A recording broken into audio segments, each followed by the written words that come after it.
ಎಲ್ಲರಿಗೂ ನಿತ್ಯಾಸ್ creative hub ಚಾನೆಲ್ಗೆ ಎಲ್ಲರಿಗೂ ಸ್ವಾಗತ. ಇವತ್ತು ನಾನು ನಿಮಗೆ ಒಂದು ರುಚಿಯಾದ ಆರೋಗ್ಯಕರ ಅತಿ ಸುಲಭವಾಗಿ ತಯಾರಿಸಬಹುದಾದ ಸಾಂಪ್ರದಾಯಿಕ ರೆಸಿಪಿ ತೋರಿಸ್ತಿದ್ದೀನಿ. ಅದು ನವಿಲುಕೋಸು ಸಾಂಬಾರ್. ಮೊದಲು ಬೇಕಾಗಿರೋ ಸಾಮಗ್ರಿಗಳನ್ನ ನೋಡೋಣ.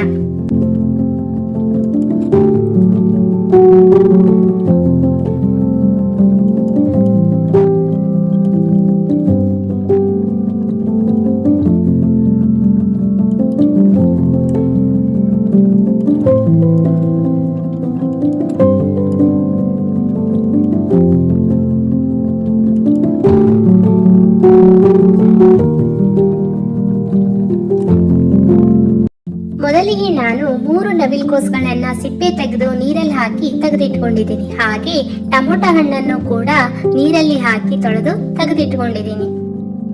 ಒಂದು ಕುಕ್ಕರ್ ಅಲ್ಲಿ 1 ಬೌಲ್ ಬೇಳೆಯನ್ನ ಹಾಕಿ ಸಣ್ಣದಾಗಿ ಕಟ್ ಮಾಡಿರುವಂತಹ ನವಿಲುಕೋಸನ್ನ ಹಾಕಿ, ಹಾಗೆ ಸಣ್ಣದಾಗಿ ಕಟ್ ಮಾಡಿರುವಂತಹ 2 ಟೊಮೊಟೊವನ್ನ ಹಾಕಿ 1 ಗ್ಲಾಸ್ ನೀರನ್ನ ಸೇರಿಸಿ ಮೇಲ್ಗಡೆ ಕರಿಬೇವನ್ನ ಹಾಕಿ ಲಿಡ್ ಕ್ಲೋಸ್ ಮಾಡಿ 5 ರಿಂದ 6 ವಿಷಲ್ ಆಗುವವರೆಗೂ ಸ್ವಲ್ಪ ಹುಣಸೆ ಹಣ್ಣನ್ನು ನೆನೆಸಿಡಿ. ಇನ್ನೂ ಕೂಡ ನನ್ನ ಚಾನೆಲ್ ನ ಯಾರು ಸಬ್ಸ್ಕ್ರೈಬ್ ಮಾಡದೆ ನೋಡ್ತಾ ಇದ್ದೀರಾ, ಪ್ಲೀಸ್ ಸಬ್ಸ್ಕ್ರೈಬ್ ಮಾಡಿ. ನವಿಲುಕೋಸು ಸಾಂಬಾರ್ಗೆ ಬೇಕಾಗಿರುವಂತಹ ಸಾಮಗ್ರಿಗಳನ್ನ ರೆಡಿ ಮಾಡಿ ಇಟ್ಕೊಂಡಿದ್ದೀನಿ. ಇವಾಗ ನೋಡಿ, ನಮ್ಮ ಕುಕ್ಕರ್ ಅಲ್ಲಿ ಬೇಳೆ ಮತ್ತು ತರಕಾರಿ ಚೆನ್ನಾಗಿ ಬೇಯ್ದಿದೆ. ಇವಾಗ ನಾನು ಒಂದು ಬಾಣಲೆಯಲ್ಲಿ ಸ್ವಲ್ಪ ಎಣ್ಣೆಯನ್ನ ಹಾಕ್ತಾ ಇದ್ದೀನಿ. ಎಣ್ಣೆ ಸ್ವಲ್ಪ ಕಾದ್ಮೇಲೆ ಸಾಸಿವೆಯನ್ನ ಹಾಕ್ತಾ ಇದ್ದೀನಿ, ಹಾಗೆ ಜೀರಿಗೆ,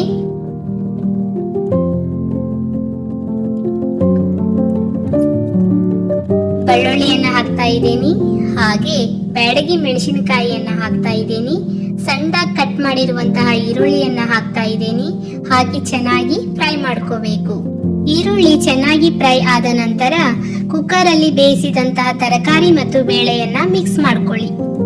ಹಾಗೆ ಮೇಲ್ಗಡೆ ಖಾರ, ಅರಿಶಿನ ಹಾಗೆ ಸಾಂಬಾರ್ ಮಸಾಲವನ್ನ ಸೇರಿಸಿ 1 ಬೌಲ್ ಹುಣಸೆ ರಸವನ್ನ ಆಡ್ ಮಾಡ್ಕೊಳ್ಳಿ. ಈ ರೆಸಿಪಿ ಇಷ್ಟ ಆದ್ರೆ ಲೈಕ್ ಮಾಡಿ, ಶೇರ್ ಮಾಡಿ ಮತ್ತು ನಮ್ಮ ಚಾನೆಲ್ ಅನ್ನ ಸಬ್ಸ್ಕ್ರೈಬ್ ಮಾಡೋದನ್ನ ಮರಿಬೇಡಿ.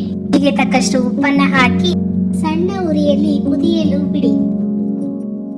ಬಿಸಿ ಅನ್ನದ ಜೊತೆ ಸವಿಯಿರಿ, ರುಚಿ ಅದ್ಭುತವಾಗಿರುತ್ತದೆ. ಇಂತಹ ಹೆಲ್ದಿ ರೆಸಿಪಿಗಾಗಿ ನನ್ನ ಚಾನೆಲ್ ಅನ್ನ ಸಬ್ಸ್ಕ್ರೈಬ್ ಮಾಡಿ. Thank you for watching. ಮತ್ತೆ ಸಿಗೋಣ ನೆಕ್ಸ್ಟ್ ವಿಡಿಯೋದಲ್ಲಿ.